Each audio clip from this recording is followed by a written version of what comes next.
Welcome back to another episode of the Rose Motion TV podcast. I'm your host, Malik, aka Malachi Motion, and today we have bass house legend Prayer Handz. Ooh, legend. I don't know about that, but pretty close, man. Thank you so much for having me, y'all. I'm stoked to be here. No worries. I mean, you're playing the biggest festivals in Canada, pretty much.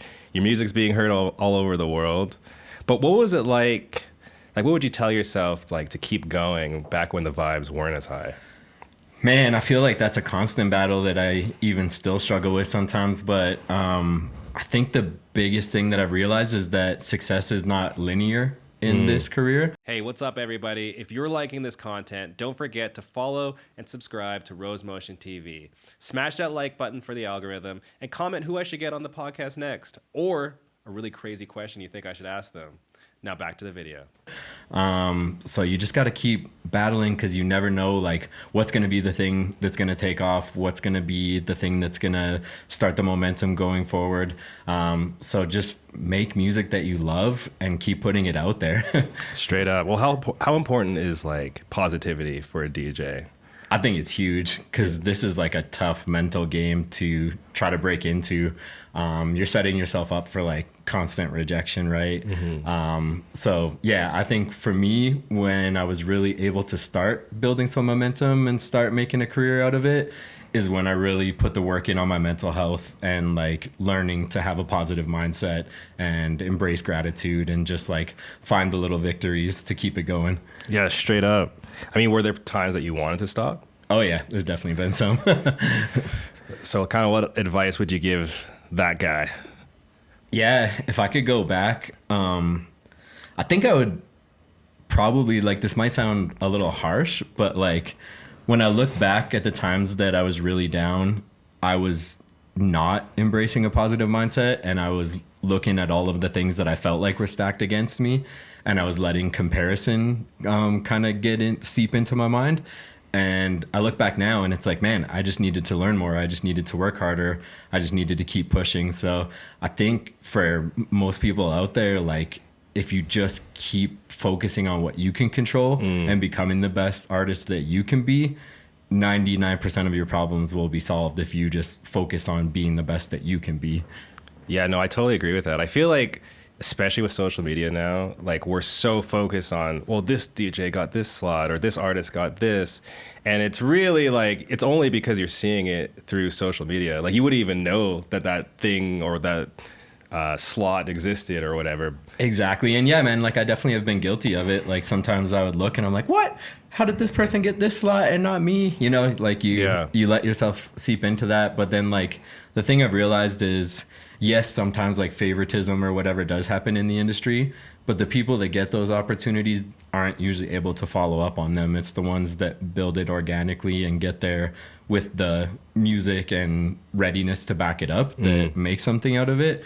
So yeah, like I said, it's just not letting that outside noise in and just focus on like, what can I do to be better? How can I build myself more? Well, speaking of the highs, I mean, you're playing Shambhala and you played it last year, right? So kind of what can the fans expect differently this year as opposed to last year? Man, so I got spoiled with a couple of like really crazy slot times. So last year I got to play Thursday. Have you been to Shambhala? I've been there once, yes. So Thursday is crazy because only 2 of the 6 stages open and it's like the kickoff day. So everyone's like wound up with wild energy. So it was really cool to play that last year.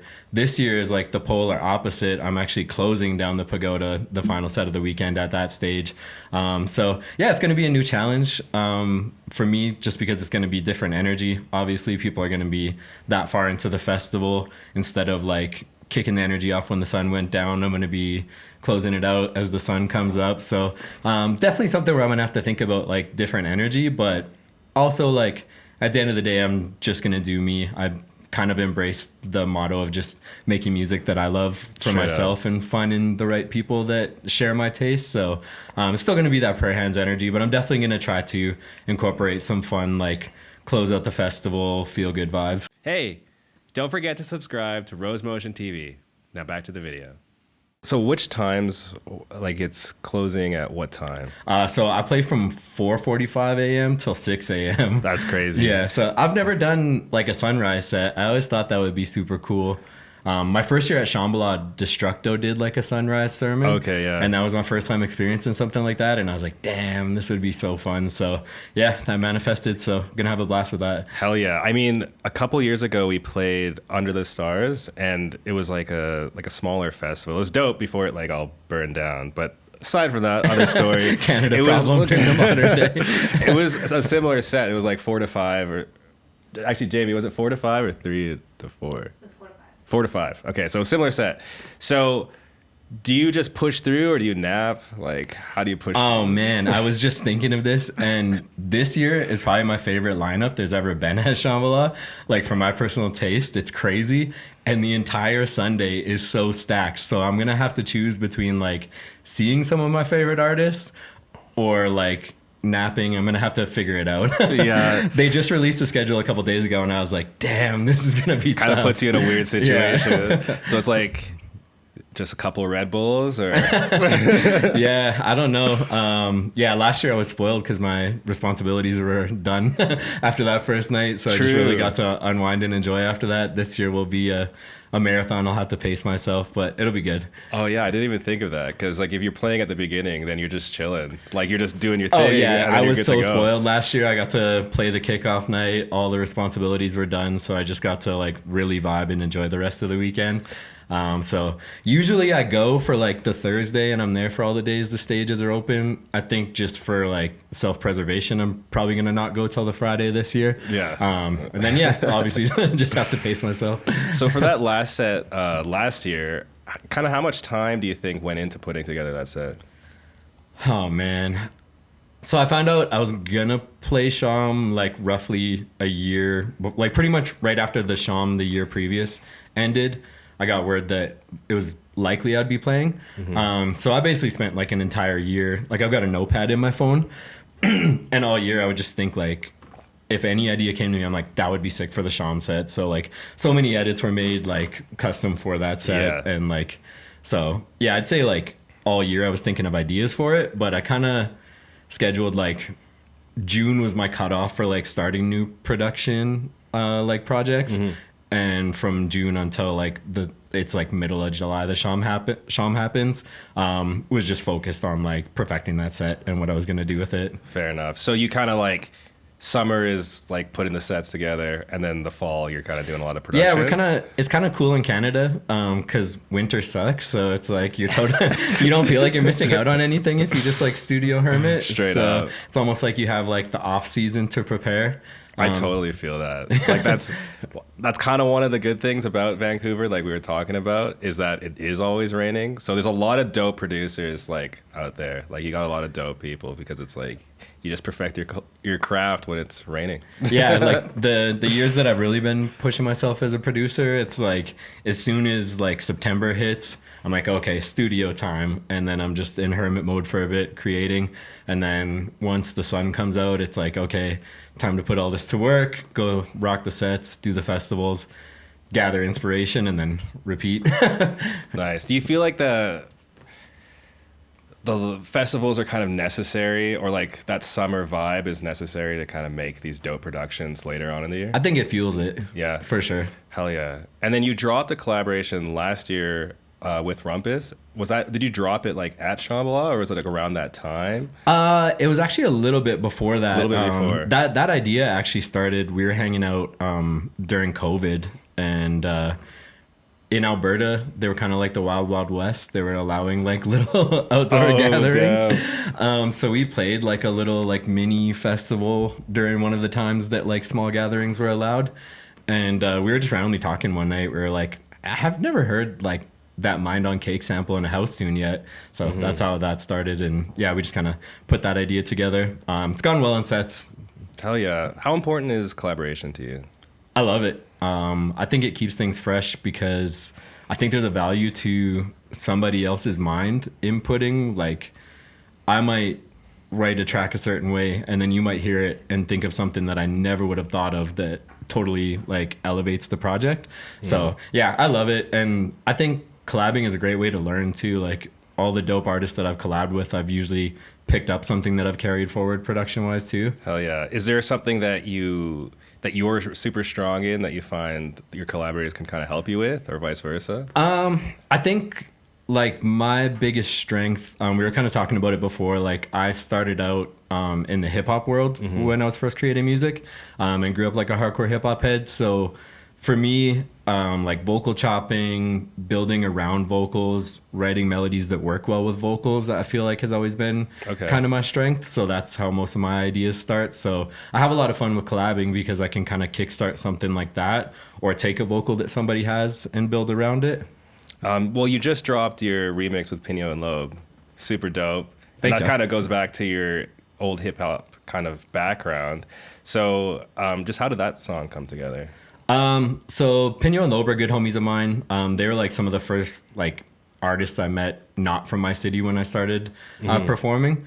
So we've collabed a few times together, but like when we first met each other, we really bonded on like our love for nostalgic hip hop and just like our love for like nostalgia in our sets all together. So we put out a collab a few years ago called Heart Thumpin'. Yep. That's probably like one of our bigger tunes for like both of our career. And since then, people have been like, when are you guys going to collab again?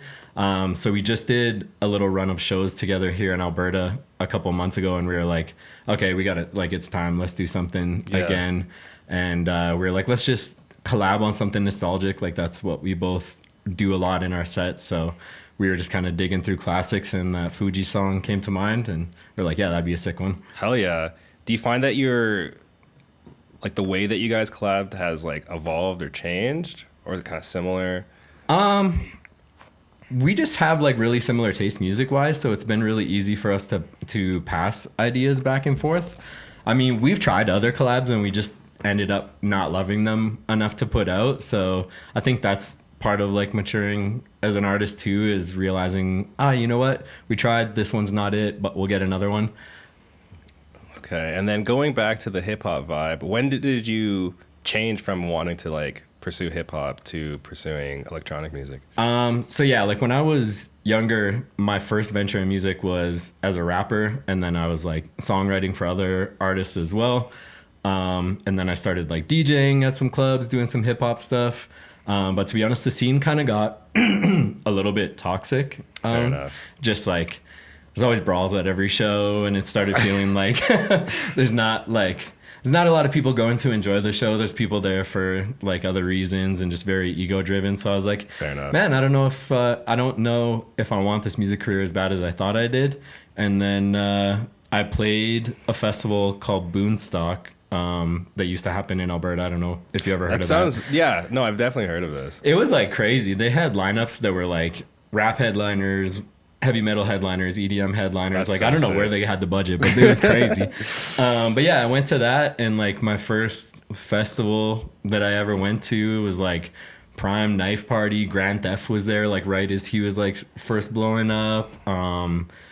Gladiator back in the day. So that was kind of my introduction to like hip hop influence with dance music, and I just looked around and saw how much everybody loved each other and like just like felt the vibes of the scene, and I was like, okay, I'm not done with music. I just need to figure out what this is. Yeah, fair enough. So you didn't know too much like about the dance scene kind of before that time? To be honest, I was kind of a snobby hip hop head, and I kind of like shunned the rave scene until that experience. Okay, fair I just enough. had that like stigma in my mind that like all raves are just like people in warehouses like high off their tits, like listening to like crazy industrial techno. Like I just, had no idea what to expect. And then I went to an actual festival and I was like, oh my God, I've been missing out. I totally agree. I keep saying this, but like I didn't understand dance music like at all until I actually went to Contact in BC. Okay, yeah. And before that, because I remember like my friends were going to Deadmau5, and I was like, I don't know what the hell this is. What is going on? But then I actually went to an event, and it's like, oh, okay. Like electronic music is meant to be heard on huge speakers. For sure. It definitely opens your mind more. And it's kind of funny because like when I was a kid, like my aunt brought over the Daft Punk CD, and like I remember the first time hearing Around the World, I was like, this is crazy. Like I loved it when I was a kid, but I just didn't really equate that to what raving was. And then like once I went to festivals, I was like, oh, I love house music. Like, hell yeah. What was kind of like your first production setup? Like, what were you making music on at the beginning? So I've always been Ableton. Even on the hip hop side? Yeah. Oh, cool. Yeah. That's dope. That's pretty unique. I feel like a lot of people. Most people like. I had a lot of friends that started on like Reason back in the day. Oh, yeah, and then, I like, remember that one. Logic Pro. Reason had some really sick sounds. It did actually. It had like it was like goated sounds. It's just that you couldn't really use, because you couldn't use third party plugins. I'm pretty sure with it. Yeah. But it was dope. Like, yeah, back in the day, like a lot of the really dope hip hop producers were using that. But yeah, for me, I just happened to have a couple friends that were already using Ableton when I decided to get into production. So that's always been my go-to. and then but you were also like tracking vocals as well. Yeah. So what kind of stuff were you like writing back in the day? I guess like punchline oriented hip hop. Yeah. Like if there was like artists that I would be similar to, maybe like a Big Sean, like Okay, word. that type of vibe. I still do vocals on like some of my stuff now. But yeah, I definitely feel like I found my lane doing the production thing and the DJing. Yeah. No, I totally feel you. I mean, I come from like playing guitar and like Okay. being into like rock music and stuff, and I've like produced a bunch of different stuff, but there's something liberating about just being able to kind of like get the product to a certain level by yourself. Like, it's not that I love collaboration, but it's nice to not like, I don't know, just have to be like tied to so much other stuff. I guess like even like with rock music, you need a band. Like if you're a rapper, you need a producer. And even if you're making your own beats, like you won't need to outsource. But I feel like you can kind of get the idea with electronic music. I think that's one of the things that drew me into it, because like when I was traveling and performing as a hip hop artist, I was in a group and we weren't always seeing eye to eye creatively or like work ethic wise. And then my first venture into dance music was as a duo as well. And it just eventually got to the point, like my partner is super dope. We're still really good friends, but just got to the point where same thing. We weren't really seeing it eye to eye and weren't like, he wasn't as married to the music thing. So like just being able to do it all myself, I was like, oh man, this is great. Yeah, it's so rewarding. Oh yeah, okay. So do you think that touring with like hip hop is crazier than touring with EDM? What do you think has the crazier behind the scenes stuff? It's different energy for sure. Like I was really spoiled when I was young. I got to do some pretty crazy tours. Like I got to do a Western Canada tour with Naughty by Nature, which was really cool. I toured with Dub C, like from West Side Connection, and actually like made a track with him back in the day and stuff. I would say that like rappers are idolized a little more, so like crowds like treat them differently, I think. Whereas like dance music, like most artists in dance music are just like one of the homies. Like you'll see a lot of artists out in the crowd and like doing their thing. So I think there's more of a connection and more of just like a community feel to dance music. Whereas like when you're touring with a rapper, there's like a disconnect and people like put them on this crazy pedestal. Yeah, well, that was one of the things that I noticed early on. Is like, I think it's just kind of like the economy of dance music. Like DJs need dope tracks. Like so you can't really hate on people because it's like you want their dope tracks. True. But for hip hop, like for being another artist, they're all kind of just competition. Yeah. Like it's easier to collaborate, I feel like, in dance music than it is in hip hop, because you're not really like, you're uplifting each other as opposed to like, although I believe that even in solo artist stuff, you should collaborate because all the dopest people collaborate. But at the beginning, at the like beginning stages of things, I feel like there's a lot of disconnect when it comes to artist collaboration. Yeah, that was one of the things that like I was kind of falling out of love with the hip hop scene, is just it was constant competition and just always that kind of tension between artists. Whereas like once I got into dance music, it's like everybody's homies. I mean, don't get me wrong, there's like haters in everything that you do. Like once you start to succeed, that'll happen. But for the most part, like dope artists that succeed in this game, they all collaborate and all get along. Straight up. Yeah. Yeah. What do you think it is that, I mean, yeah, now that you bring that up, it's like, what is it that like makes people not want to collaborate, you think? I've been personally going through this myself. So I'm just wondering if you can give me any insight. I mean, sometimes it just genuinely like isn't the right time or the right fit music wise, but I think sometimes maybe people aren't fully happy with themselves or fully self-confident, so then they do see it as a competition. I definitely think like that is still something that happens when you're on the come up for sure. Fair enough. Yeah. And then of the collaborators that you have worked with, who are some of the people that you kind of like look to for help, advice, insight? Some dope people there. I mean, Rumpus has been a really great friend of mine. He's given me a lot of advice musically and like just on navigating the scene. Like I said, Pineo and Loeb are some of the like first homies that I made in the scene, and we've kind of always like grown and bounced ideas off of each other and hyped each other up. Niteshade is another one you guys recently had on the podcast. He's like a little bro to me. Like when we met each other a few years ago, I could just tell he was such good energy and like hardworking.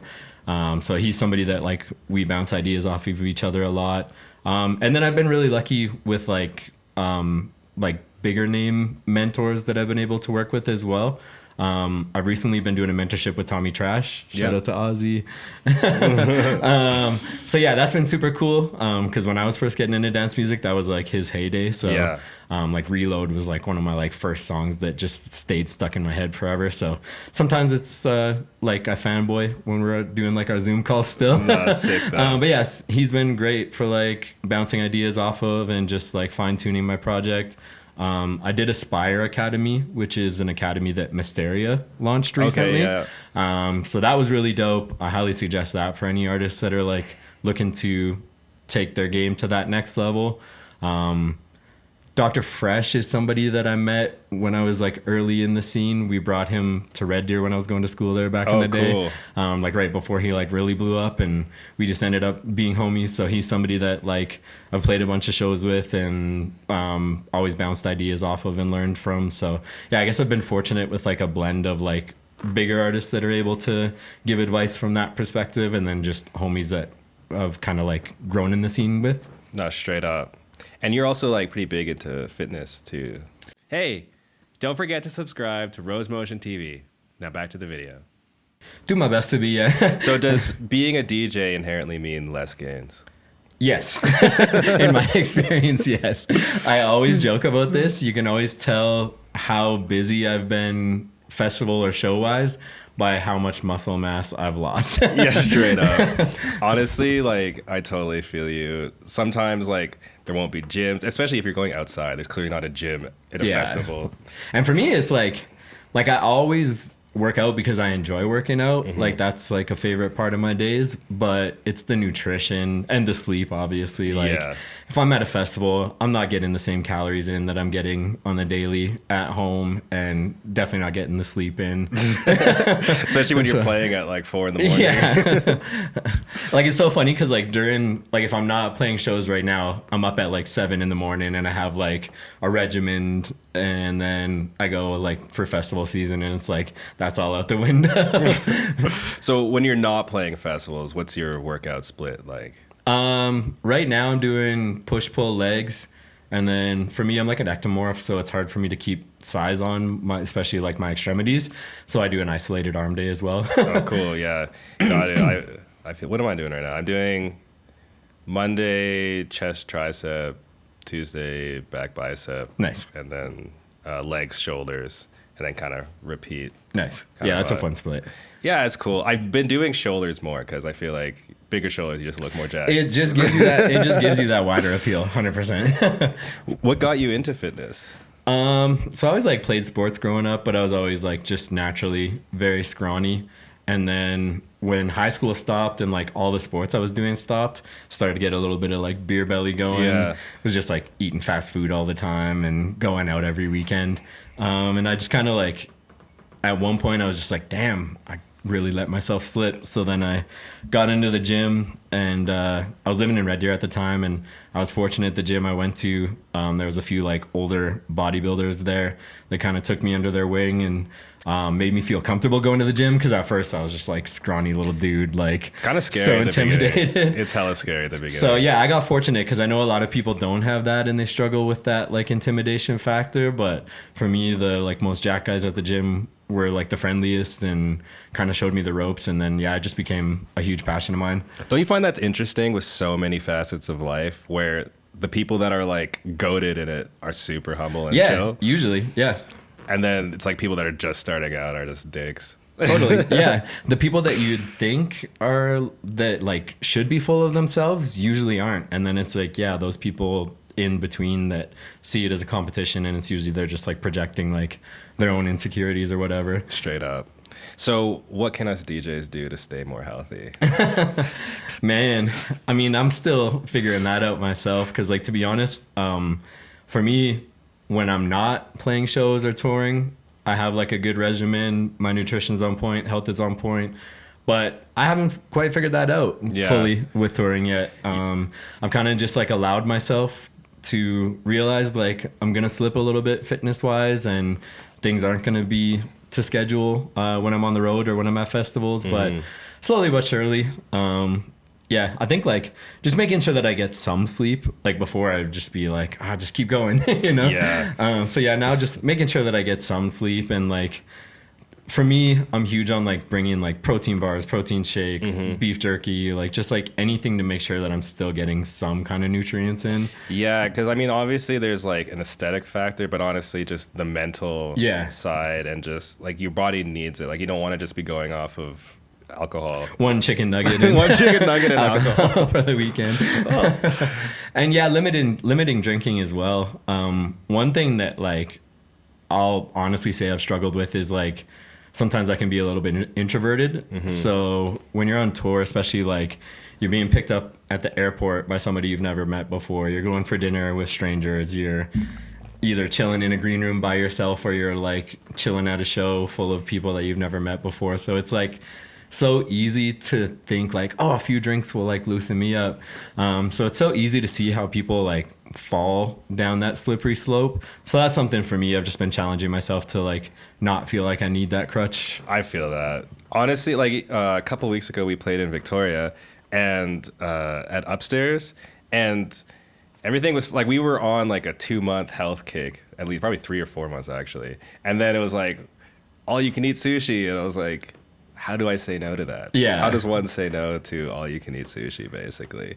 I mean, like food wise though, like you're gonna burn so many calories during your set. Just load that in anyways. Yeah, I just gotta jump around. I feel like it's just cardio. It's like that just burns it for you. Yeah, I'd be curious how many calories I actually burn during a set. I jump around like a madman. Your I feel sets look bad dope. for like any photographers trying to like capture good photos during my sets. That's hilarious. I mean, they know what they're doing. Yeah. They gotta figure that out.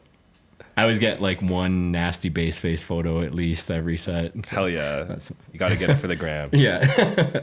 You have a remix coming out with Case of the Mondays for Case of Mondays? Yeah. Just did a official remix for them. I believe July release. It'll be coming out on Deck Records out of Cali. Oh, okay.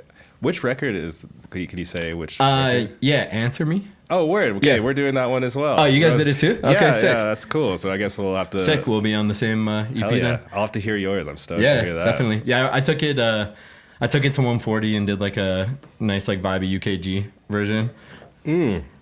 Oh, that's dope. Jamie actually spins like UKG as well. Okay, sick. Yes, I'm so excited. Is it like chiller, more hard? Like what kind of vibes is it? It's pretty melodic. Like I would still say it's like a dance floor. Yeah. Like pretty high energy, but yeah, I didn't go like really filthy with like sound design or anything. Just very melodic. Nice. Yeah. I think that's cool with like, it's like the balance with remixes. Like, do you want to keep the remix or like the original intact, but you also kind of want to do your own thing? And I kind of figured, like when Duda reached out, I figured that it would be a lot of other really dope house artists on the EP. So I was just trying to think like, what could I do that's different? And I've really been like, for me, UK, like UKG, UK bassline, that's like my favorite music like for me personally to listen to. So I've really been leaning into that recently. So yeah, I was like, okay, this will be a chance to lean into that and probably do something different for the pack. So. Hell yeah, that's super sick. Do you have like how has your production process changed over the years? Well, I mean, like through like, once again, shout out to Aspire. Like, I really feel like doing that course really helped me like fine tune my like writing process. Like most creatives, I'm ADHD as hell. So a lot of my like career, I've been working really hard, but all over the place. Yeah. So just like having a system where my projects are organized. I keep all my projects organized in like which stage of writing they're in. I see. So yeah, I've got like, there's like sparks, which is like brand new ideas where I'm like, okay, I know something's there. And then there's like elevating that. So taking them and like building a full drop out of it, playing with all the variations that I can think of. Once I know I've got like enough there to build like a couple dope drops or like make a full song out of it, then I build it into a full arrangement and build around those. Okay.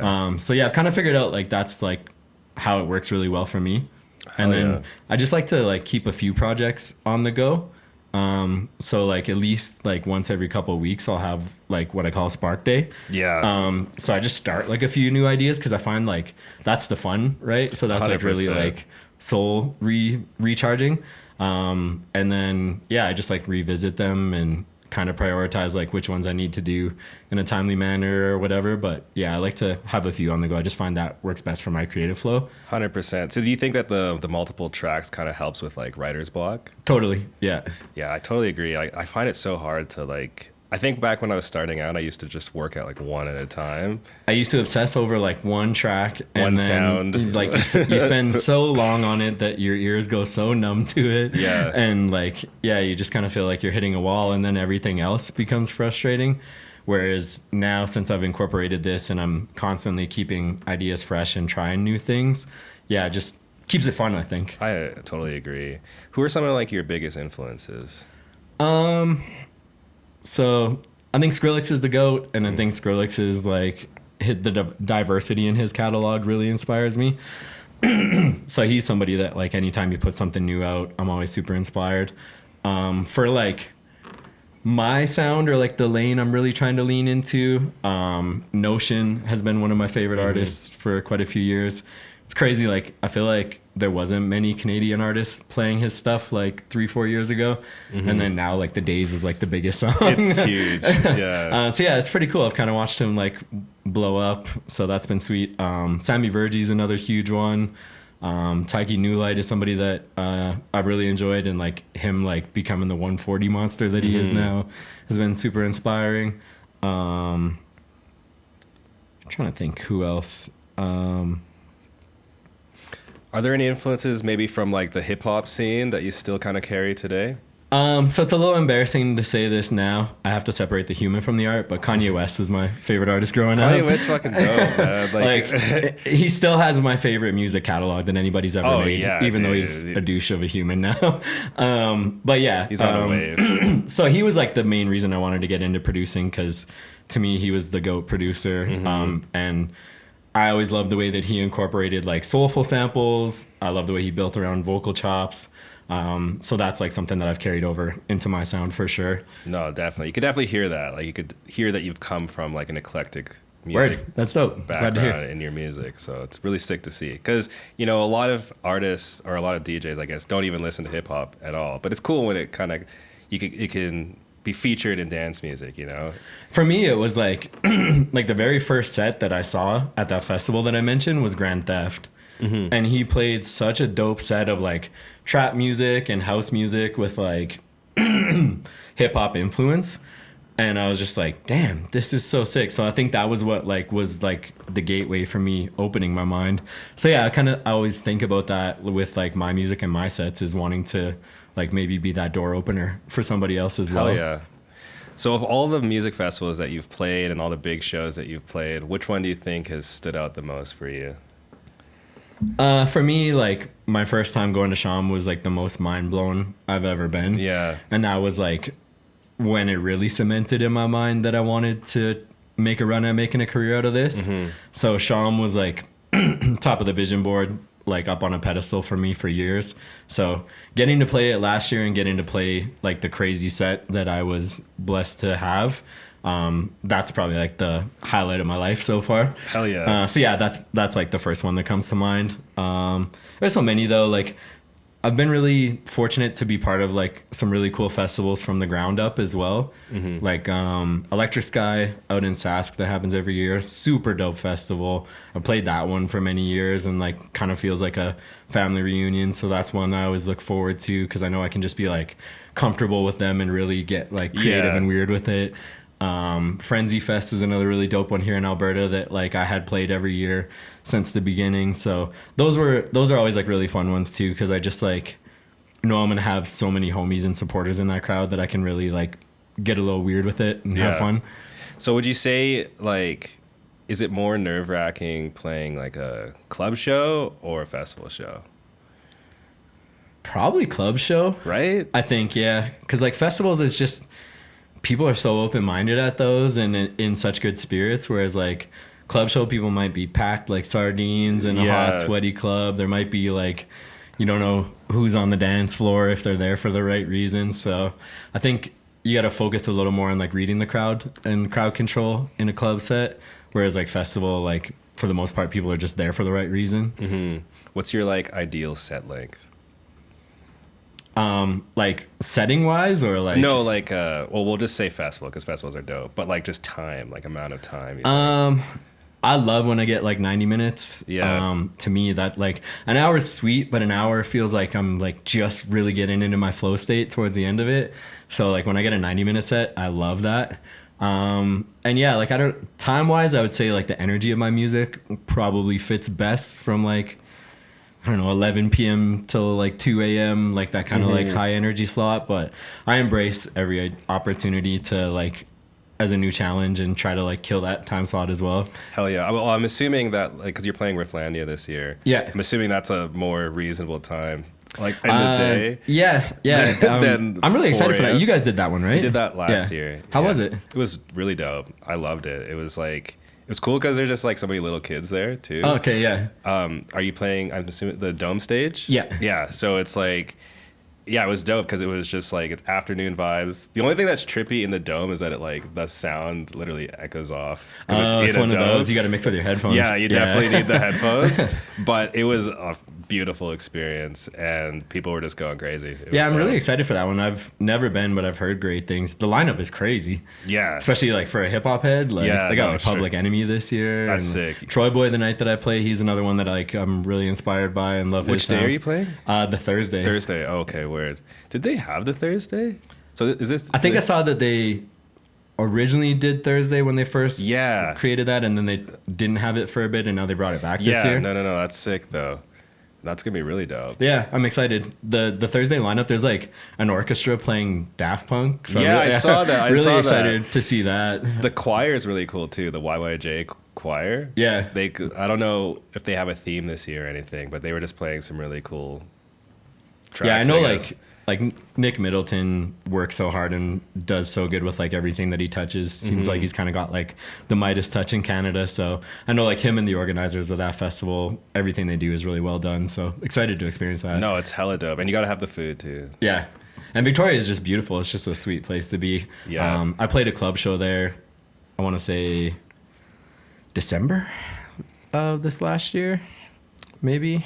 Yeah, I think. And yeah, it was really fun. Made a lot of great homies out there. So it's a cool energy. Yeah, we did upstairs a couple weeks ago, I think. And yeah, it's cool. It's cool because it's like, it is a different energy than Vancouver. So it's like, it's cool how all the little places in BC or like have their own little vibe. Yeah, I did Victoria and Nanaimo, and Nanaimo was really fun too.